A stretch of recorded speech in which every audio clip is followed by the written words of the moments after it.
स्वागत है आपका। मैं Vivek Bindra, founder and CEO बड़ा बिजनेस .com। दुनिया के नंबर 1 एंटरप्रेन्योरशिप यूट्यूब चैनल पे वापस आने के लिए आपको बधाई, शुभकामनाएं और बहुत बहुत धन्यवाद। आपने टॉपिक बिल्कुल ठीक पढ़ा, $0 मार्केटिंग। ऐसा क्या किया जाए कि बिना पैसा खर्च किए क्या मेरे पास कस्टमर आ सकता है? क्या ये संभव है? हाँ, ये संभव है। आप हमारे पास आए हैं, अब तो बिल्कुल संभव है। क्यों संभव है? आज मैं आपको 7 स्ट्रैटेजी दूंगा और अगर आपको अच्छा लगे तो बताइएगा, इसके विषय में और भी वीडियो बनाऊंगा, लेकिन ये वीडियो को एंड तक जरूर देखिए क्योंकि एंड में कुछ खास बातें हैं। सीक्वेंस में चलिएगा, जल्दी एंड पे मत जाइए। आज मैं एक एक करके 7 स्ट्रैटेजी ले रहा हूं। पहला क्या है? Make a world class website at minimum cost. अगर अपने आपको बी फाउंड डोंट फाइंड, सुनिए मेरी बात को, बी फाउंड डोंट फाइंड, इसके बारे में थोड़ा और बोलूंगा मैं भी आपको कि लोग आपको ढूंढ करके आ जाए, आपको लोगों को ना ढूंढना पड़े। यही है मेरा थीम, $0 मार्केटिंग। एक कैसे वो neat and clean home page बनाया जाए जिसका एक सुंदर लगभग व्हाइट बैकग्राउंड का एक बेस कलर हो, जिसमें जब कस्टमर पहुंच जाता है वहां पे तो उसको ढूंढने में, आपको समझने में समय ना लगे। Call to action based website बनाइए, जैसे shop now, call now, learn more, ताकि वेबसाइट पे आकर के वो कुछ करे, कॉल टू एक्शन कुछ करे, उसको कमांड दो, हिडन कमांड दो। सोल्यूशन पे फोकस करो हमेशा वेबसाइट में। क्या होता है? एक्सपीरियंस किलर क्या है? पूरा करियर बिजनेस को बर्बाद कर देने वाला किलर क्या है? अगर आप प्रोडक्ट का इंट्रोडक्शन और प्रोडक्ट के डिस्क्रिप्शन पे वेबसाइट वेस्ट कर देंगे, जिंदगी में कोई कस्टमर आपसे माल नहीं खरीदेगा। प्रोडक्ट का इंट्रोडक्शन और डिस्क्रिप्शन लिमिटेड रखिए, सोल्यूशन मैक्सिमाइज कर दीजिए। फिर सुनिए, आपके प्रोडक्ट के बारे में इंट्रोडक्शन, उसका डिस्क्रिप्शन थोड़ा मिनिमाइज करिए और सोल्यूशन को मैक्सिमाइज करिए। कुछ ऐसा करिए कि सिंगल क्लिक नेविगेशन पे वो आ जाए। जैसे समुद्र में जाके कभी कभी जहाज खो जाता है, इतना दूर दिखता नहीं है, क्षितिज बोलते हैं इसको, शिप लॉस्ट इन होराइजन अंग्रेजी की कहावत है। ऐसा ना लगे, एक ही नेविगेशन बार के अंदर क्लियर, उसको email, chat, product, gallery, visitor के लिए आसान कर दो और वेबसाइट को अपडेट करो नीड बेस्ड। अब आपको ये करने के लिए या तो फुल टाइम रिसोर्स चाहिए या वेंडर चाहिए, लेकिन उसकी भी कॉस्ट को कम करें और स्कोप को मैक्सिमाइज करें। स्कोप मतलब जो आपके लिए काम करके देगा वो, और कम समय में ज्यादा काम करके दे बिना खर्चे के। कैसे किया जाए? हो सकता है आपको टेक्नोलॉजी ना आती हो, डोंट वरी। रूल क्या है? गोल्डन स्टेटमेंट, टेक्नोलॉजी का वेंडर आएगा, टेक्नोलॉजी सिखा के जाएगा। क्या मतलब हुआ? आप जो मेरे इवेंट में आए थे पिछली दफा, आचार्य बालकृष्ण ने आके पब्लिकली क्या समझाया कि मेरा सीक्रेट क्या है? मैं तो गुरुकुल का पढ़ा हूं, मैं तो ब्रह्मचारी था, मुझको तो आता नहीं कुछ भी, मैं तो जीवन ऐसे ही समर्पित कर दिया। शास्त्र पढ़ते पढ़ते मैंने टेक्नोलॉजी कैसे बिल्ड करी, बिजनेस कैसे बिल्ड किया। बस एक काम के लिए 5 वेंडर बुलाता था। पहला वेंडर मुझको कुछ सिखाता था, उसकी कहानी में दूसरे वेंडर को बता के दूसरे वेंडर को ऑब्जेक्शन देता था, वो कोई नई कहानी सुनाता था। इन दोनों की कहानी जोड़ के तीसरे वेंडर को बताता था, वो कोई नई कहानी सुनाता था। तो उन तीनों की कहानी जोड़ के चौथे वेंडर को उनके ऑब्जेक्शंस पांचवें को देता था, और फिर उसके बाद कंबाइन करके किसी एक वेंडर को, जो कई बार 7वां होता था या 10वां होता था, उसको मैं काम देता था। क्या अर्थ हुआ? जब वेंडर देखने लगेगा यार ये आदमी एक्सपर्ट हो चुका है, इसको सब कुछ आ चुका है, कई बार आप वेंडर से ज्यादा सीख जाएंगे जब आप बार बार वेंडर बुलाएंगे। जैकमा, आप जानते हैं ना, अलीबाबा, वो क्या आईआईटी या एमआईटी का पढ़ा हुआ था? नहीं, इंग्लिश का ट्रांसलेटर था। जिंदगी भर कहीं उसको नौकरी नहीं मिली, लेकिन बुद्धि क्या थी? कंज्यूमर की रिक्वायरमेंट को समझ के वेंडर को और एम्प्लॉय को समझा देता था, और वही लोग उसको फिर पढ़ाते थे, वही इसको सिखाते थे। इससे जैकमा सीख गया। टेक्नोलॉजी की दुनिया की सबसे बड़ी कंपनीज में से एक, चाइना की अलीबाबा, बनाई कैसे उसने? टेक्नोलॉजी का वेंडर आएगा, टेक्नोलॉजी सिखा के जाएगा। आप एक आम बिजनेसमैन है, आपको घबराहट हो रही, चिंता मत करो, वेंडर आएगा, वेंडर सिखा के जाएगा। ज्यादा वेंडर से मिलने पे आपके पास ऑप्शंस होंगी, आप कम कॉस्ट में कर लोगे, और उसी को हम लोग बोल रहे हैं मिनिमम कॉस्ट या जीरो कॉस्ट पे आप कैसे बढ़ा सकते हैं। 7 स्ट्रैटेजी सुनिएगा। दूसरा point, track the pattern of customers buying behaviour. देखो कि कस्टमर खरीदते वक्त उसको क्या तकलीफें आती थी, उसके पुराने बाइंग बिहेवियर को देखो। देखो वो उसके टच पॉइंट्स क्या हैं, कैसे वो सोशल मीडिया से आपके पास आ रहा है, उस टच पॉइंट को स्टडी करो। उसकी एग्जिस्टिंग बाइंग प्रोसेस में जो गैप्स आए थे, उसको तकलीफें आ रही थी, हो सकता है आपको प्रोडक्ट के अंदर चेंज लाना पड़े जिससे वो तुरंत खरीद ले। $0 मार्केटिंग हो गया आपके लिए। जैसे अगर वो खाना खाने आता है, आपका रेस्टोरेंट है, तो पहले दाल भी ऑर्डर करता था, शाही पनीर भी करता था, मिक्स वेजिटेबल भी करता था, पुलाव भी करता था, पराठा भी करता था, साथ में थोड़ा बहुत डेजर्ट भी करता था, रायता भी करता था, उसका बिल बढ़ जाता था। आपने क्या किया? उसको एक फिक्स थाली बना के दे दी, उसके बाइंग प्रोसेस की तकलीफ को कम कर दिया। पहले बिल आता था 800 रुपया, वो 250 रुपये में खाता है, वो तुरंत आपसे माल लेगा, हर बार लेगा। आपने क्या किया? उसके बाइंग प्रोसेस को देखा कि उसे क्या तकलीफें आ रही थी। हमने भी यही किया। हमारे कस्टमर के बाइंग प्रोसेस में लीडरशिप फनल बड़ा महंगा पड़ता था, 1,28,000 का। वो 6 महीने का प्रोग्राम था, हमने 2 साल का प्रोग्राम कर दिया ताकि कस्टमर लंबे समय तक हमारे टच में रहे। हमने क्या देखा? वो 1,28,000 का था, तो हमने प्रोग्राम को 36,000 और 18,000 कर दिया। स्टूडेंट के लिए 18,000, एंटरप्रेन्योर के लिए 36,000। अब उसके लिए सस्ता पड़ गया। वो उसको लंबे समय तक सपोर्ट और हैंड होल्डिंग मिलता है हमारी सर्विस टीम के साथ में, 2 साल तक सपोर्ट मिलता है। पहले उसको कंटेंट में हम खाली 25 फ्रेमवर्क देते थे, अब उसको 250 देते हैं हम लोग। पहले वो जब हमसे आता था, मिलता था, 6 महीने के बाद वो रिश्ता खत्म हो जाता था। अब रिश्ता लंबे समय तक चलता है। पहले खाली मैं पढ़ाता था, अब बिलियनियर एंटरप्रेन्योर अलग अलग सब्जेक्ट पे पढ़ाते हैं। पहले हम केवल एक बिजनेस की बात करते थे, अब उसमें बिजनेस में और डिटेल में जाते हैं, फाइनेंस भी करते हैं, टेक्नोलॉजी भी करते हैं, HR भी करते हैं, मार्केटिंग भी करते हैं, अलग अलग सब्जेक्ट करते हैं। तो उसके हमने बाइंग प्रोसेस के गैप्स को समझा और वहां से मुझको एक्स्ट्रा पैसा नहीं खर्च करना पड़ा। वो कस्टमर जो आज तक नहीं आया था वो मेरे पास आ गया। सुनो मेरी बात को, जो कस्टमर नहीं जुड़ता था अब वो भी जुड़ गया। इंटरनल स्टेक होल्डर से बात करो, अपनी सेल्स और सर्विस की टीम से बात करो कि कस्टमर को क्या तकलीफें आ रही हैं। अपने डेटा और फीडबैक फॉर्म को एनालाइज करो। याद रखिए, आपका बिजनेस का एक्सपेंशन परसेप्शन बेस्ड नहीं, डेटा बेस्ड होना चाहिए, एनालिटिक्स बेस्ड होना चाहिए। आप जो डिसीजन ले रहे हैं प्रोडक्ट पोर्टफोलियो को ऐड करने के, वो एनालिसिस पे करिए, गूगल एनालिटिक्स को यूज करिए। मैं उसके तरीके बताऊंगा कैसे करते हैं आपको, वो यूजफुल होता है, बड़ा फ्री होता है एकदम। ये चेक करो कि आपके पेज पे हाईएस्ट ट्रैफिक कौन से पेज पे आ रहा है, लोएस्ट ट्रैफिक कौन से पेज पे आ रहा है, जो वेबसाइट के अलग अलग पेजेस हैं आपके। चेक करो कि किस कंटेंट पे कस्टमर रिटेन होता है, यानी कि कौन से आर्टिकल को कस्टमर देर तक पढ़ता है आपकी वेबसाइट पे, कौन से पेज को देर तक पढ़ता है आपकी वेबसाइट पे, कहां पे देर तक रुकता है, कहां पे कौन सी सोशल मीडिया को देर तक पूरा वीडियो कंप्लीट देखता है, उसके किस चीज को शेयर कर रहा है, कौन से पेज को शेयर कर रहा है, कौन से वीडियो को शेयर कर रहा है, कौन सी फेसबुक पोस्ट को शेयर कर रहा है, कहां पे कौन सा प्रोडक्ट ज्यादा बिकता है, कौन सा प्रोडक्ट कम बिकता है। ये भी चेक करो कि कहां पे बाउंस रेट ज्यादा है, किधर आपका कस्टमर आपको छोड़ के चला जाता है। ये वीडियो बड़े काम का है, पूरा ध्यान से सुनिए। मैं आपको अपना यूट्यूब का एक्सपीरियंस बताता हूं। यूट्यूब ने मुझको प्रमोट जानते हैं क्यों किया? क्योंकि मेरे वीडियो का एवरेज व्यू ड्यूरेशन ज्यादा था। यानी कि अगर कोई वीडियो अगर 10 मिनट चलता है तो 10 मिनट में आपका कस्टमर उसको 3 मिनट देख रहा है, 4 मिनट देख रहा है, 6 मिनट देख रहा है या 8 मिनट देख रहा है। यानी कि 30%, 40%, 60%, 80%, कितना परसेंट देख रहा है। ज्यादातर जो कंटेंट क्रिएटर्स हैं, दूसरे स्पीकर्स हैं, उनके वीडियो को लोग ज्यादा देर तक नहीं देखते, इसलिए उसका ट्रैफिक नीचे गिर जाता है। यूट्यूब उसको दबा देता है, क्योंकि गूगल भी, फेसबुक भी, यूट्यूब भी, इंस्टाग्राम भी अपने कस्टमर को रिटेन करना चाहता है। हर आदमी चाहता है कि उसका ट्रैफिक उसके पास रुके। इसीलिए यूट्यूब ने मेरे साथ में अच्छी पार्टनरशिप करी। YouTube ने हमारे को भयंकर प्रमोट किया। क्यों प्रमोट किया? क्योंकि कंटेंट अच्छा था। हमने देखा रिटेंशन और रेफरल पे ध्यान दिया। अब मैं तीसरी स्ट्रैटेजी पे जा रहा हूं, anticipatory content to gain customers attention. Anticipatory content का मतलब है वो कंटेंट दे दो जो कस्टमर आपके प्रोडक्ट को यूज करते हुए जिन तकलीफों को सामना करने वाला है वो पहले ही दे दो उसको। कंटेंट कुछ ऐसा बनाओ, 10x कर दो कंटेंट को, उसको ऑथेंटिक करो, उसको रेलेवेंट करो, जबरदस्त होना चाहिए, टू द पॉइंट होना चाहिए कंटेंट। लंबा चौड़ा मत लिखो, कोई बड़े बड़े आर्टिकल मत लिखो, एक इन्फोग्राफिक में बना दो, छोटा सा ग्राफिक, टाइम सेव हो जाएगा। जैसे ही इमेज देखेगा उसको बात समझ में आ जाएगी, उसकी प्रॉब्लम सॉल्व हो जाएगी। फ्री कंटेंट दो। अपने जो कंटेंट है उसमें प्रमोशनल ऑफर मत डालो, उसमें प्रोडक्ट की फीचर मत डालो। फिर से बता रहा हूं, you will lose your customer. अगर आपकी पैथोलॉजी की लैब है तो उसको कौन कौन से टेस्ट करने चाहिए, किन टेस्ट के लिए, उसने अगर मान लो हार्ट का टेस्ट कराया तो साथ में और कौन से टेस्ट उसको काम आएंगे। अगर रेस्टोरेंट है आपका तो उसको रेसिपी बेस्ड कंटेंट दो। अगर आप डॉक्टर हैं तो उसको कैसे अपनी हेल्थ में प्रिवेंशन बेस्ड कंटेंट दो। ये कैसे उसकी हेल्थ अच्छी रहेगी। वो मत दो कि भाई तुम आके मेरे से टेस्ट करा लो, 20% डिस्काउंट दे रहा हूं। अरे उससे कस्टमर चला जाता है। अगर आप लॉयर हैं तो उसके अधिकारों के बेस पे कंटेंट उसको बना के दो। अगर आप चार्टर्ड अकाउंटेंट है तो वो टैक्स कहां से सेव करे, उसका कंटेंट, उसकी स्कीम्स का कंटेंट उसको बना करके दो। अपनी सोशल मीडिया की प्रेजेंस को बढ़ाओ। आपने नोटिस किया मैंने फेसबुक पे बहुत तेज एक्सपैंड किया पिछले कुछ महीनों में। आपको मालूम है, एक ऐसी खबर दे दूं आपको हिल जाएंगे आप, पिछले महीने 14 करोड़ लोगों ने मेरे वीडियो देखे फेसबुक पे। मैं दोबारा बोल देता हूं, बहुत बड़ा नंबर है। हमें विश्वास ही नहीं था कि फेसबुक पे इतना हो सकता है क्या। यूट्यूब के साथ साथ में फेसबुक पे बहुत ज्यादा पॉपुलर हो गया, लोग पुराने वीडियोस भी देखने लगे फेसबुक पे। 14 करोड़ का व्यूअरशिप एक महीने में, लाइफ टाइम नहीं मैं बोल रहा। मैं बड़े बड़े चैनल्स में 14 करोड़ का लाइफ टाइम व्यूअरशिप नहीं होता।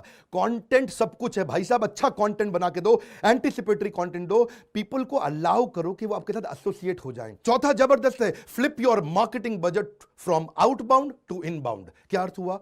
कस्टमर को ढूंढने मत जाओ, कस्टमर आपको ढूंढता हुआ है। $0 मार्केटिंग। याद रखिए वीडियो, ये वीडियोस अगर आप बिजनेस को लेके इंटरेस्टेड है, एंटरप्रेन्योर है यानी कि बिजनेस कर रहे हैं, वो एंटरप्रेन्योर है यानी कि बिजनेस कभी करेंगे, मेरे वीडियोस कभी मत छोड़िए, रोज देखिए वीडियोस। ऐसे ऐसे आपको देने वाला हूं मैं, वीडियो बढ़ाने लगा हूं अब यूट्यूब में। आउटबाउंड मार्केटिंग बंद कर दो, कस्टमर के पीछे पीछे मत जाओ, कस्टमर को अपने पीछे पीछे लेके आओ।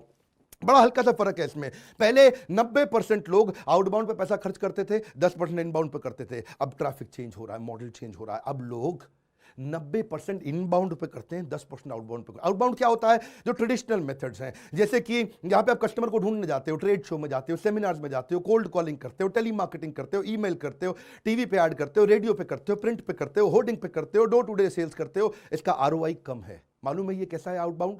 आउटबाउंड ऐसा है जैसे आप खेत में सुई ढूंढ रहे हो, खेत में सुई ढूंढ रहे हो, यानी कि अपने अखबार पे ऐड कर दी, इतने बड़े खेत में एक कस्टमर ढूंढने निकले थे आप, या थोड़े से कस्टमर ढूंढने निकले थे, खेत में सुई नहीं ढूंढते, इनबाउंड। ऐसा क्या करें कि सुई मेरे पास अपने आप चल के आ जाए, कस्टमर अपने आप चल के आ जाए। ज्यादातर मॉडल चेंज हो गए हैं।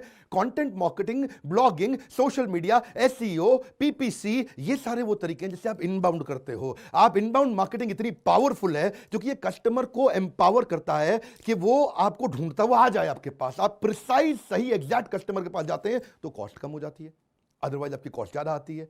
इससे आपका ट्रस्ट, रेपुटेशन, लॉयल्टी बढ़ती है। तो कस्टमर को पहले करो अट्रैक्ट, उसके बाद करो एंगेज, उसके बाद करो डिलाइट। मेरी बात समझ गए? Attract, engage, delight. कस्टमर आए, आप ना जाएं। पांचवा है बिल्ड योर डेटाबेस। पैसा नहीं खर्च करना चाहते, डेटा को संभालना शुरू करो। बोल चुके Mukesh Ambani, data is the new oxygen, data is the new currency. Data दो प्रकार का, एक इंटरनेट का डेटा और एक डेटा वाला डेटा जिसमें आपके पास सारे नंबर, सारी detail, email address, phone numbers, उनके इंटरेस्ट, उनके पुराने बाइंग, उन्होंने कब खरीदा है। सॉफ्टवेयर लगाओ, सीआरएम लगाओ, ईआरपी लगाओ। इसके बिना चल नहीं सकता। इसके लिए मैंने कोर्सेज भी बनाए हैं। ईआरपी में मैंने कोर्स बनाया, सीआरएम पे कोर्स बनाया, उसको सीखो। बिजनेस को ऑटोमेट करो। दुकानदार भी अपना धंधे को ऑटोमेट कर सकता है, एक पनवाड़ी भी धंधे को ऑटोमेट कर सकता है, तभी आप गल्ला छोड़ के बाहर निकलोगे। Build database of your potential prospect and existing prospect. जो भी रेलेवेंट डेटाबेस है उसको इकट्ठा करना शुरू करो। आपके मन में आएगा डेटा कैसे मिलता है भैया? अरे भैया ये कहां से मिलता है डेटाबेस? आपके मन में आएगा अरे डेटा पता है कैसे मिलता है? आपको अलग अलग सोर्सेज आपके खुद थे, आपने ध्यान नहीं दिया। किसी ने आपको कॉल किया, वो डेटा है। हर डेटा को सीआरएम में डालो, सीआरएम लगवाओ अपने यहां पे। बहुत सस्ता पड़ता है सीआरएम। अगर आपको नहीं मालूम, उसके बारे में जानना चाहते हैं तो मेरा ईआरपी का कोर्स इस समय बहुत सस्ती स्कीम में मैं आपको दे रहा हूं, अफोर्डेबल दे रहा हूं।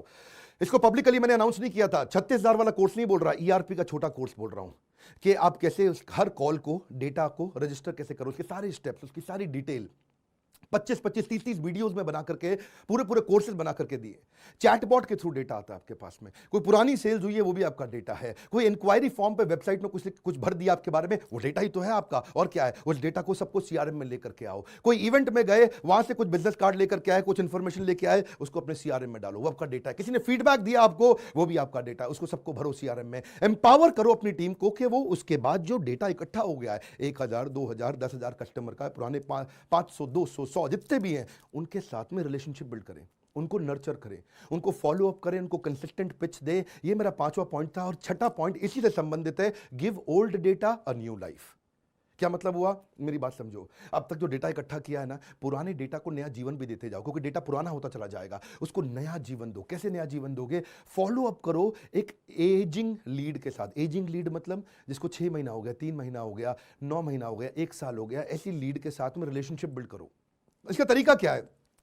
देखिए, एक बात है कि आपको अगर करेक्टली आपने ये कर लिया तो बहुत कॉस्ट इफेक्टिव है, क्योंकि पुराने कस्टमर के साथ धंधा करना 7 गुना सस्ता पड़ता है, नए कस्टमर के साथ धंधा करना 7 गुना महंगा पड़ता है। तो लेकिन इसमें कुछ ऐसी लीड होंगी जो बिल्कुल अनक्वालिफाइड है, इनकम्पैटिबल है, इनकम्प्लीट लीड्स हैं, उस पर समय मत लगाओ। क्या करो? अपने सेल्स पर्सन को थोड़ा समझाओ, उनको थोड़ा बताओ कि कस्टमर को फोन जब करोगे, पुराने डेटा को फोन करोगे तो सेल्स करने के लिए मत करना भैया, सीधा सेल्स करने के लिए नहीं करना। रिलेशनशिप बनाओ उसके साथ में, पुराने डेटा के साथ में। अगर आप उसको कांटेक्ट करते ही उसको फिर से सारी बातें पूछने लगोगे, अरे पिछली बार आपने क्या लिया था, आपने क्या किया था, सीआरएम में पहले इंफॉर्मेशन रखो। कस्टमर को एक ही बात को 4 लोगों से दोबारा करने में वो बहुत चिढ़ जाता है।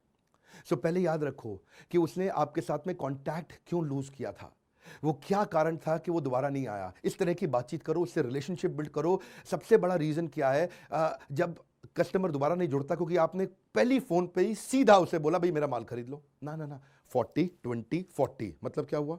ये रूल है, समझ लीजिए मेरी बात को। 40 20 40, 40% रिलेशनशिप बनाओ, 20% थोड़ा सा माल बेचो उसको, फिर 40% कॉल एंड करने से पहले फिर रिलेशनशिप बनाओ। यानी कि अगर 10 मिनट की कॉल है तो 7-8 मिनट तो रिलेशनशिप बिल्डिंग होना चाहिए, केवल 2 मिनट सेल्स का पिच होना चाहिए, इससे ज्यादा नहीं। मेरा 7वीं स्ट्रैटेजी है स्टोरी टेलिंग फॉर रिकॉल। एक बात याद रखिएगा, जितनी भी बढ़िया एडवर्टीजमेंट थी आज तक, कौन सी आपको याद रह गई? जिसने अपने प्रोडक्ट के बारे में बताया वो याद रह गई, या जिसकी कहानी बड़ी इमोशनल, बड़ी एंगेजिंग और जबरदस्त स्टोरी के माध्यम से आपको बताया, कुछ ऐसा अनएक्सपेक्टेड डिलाइटफुल सरप्राइज दिया जिससे आपके चेहरे पे मुस्कुराहट आई, आपने कहा अरे वाह।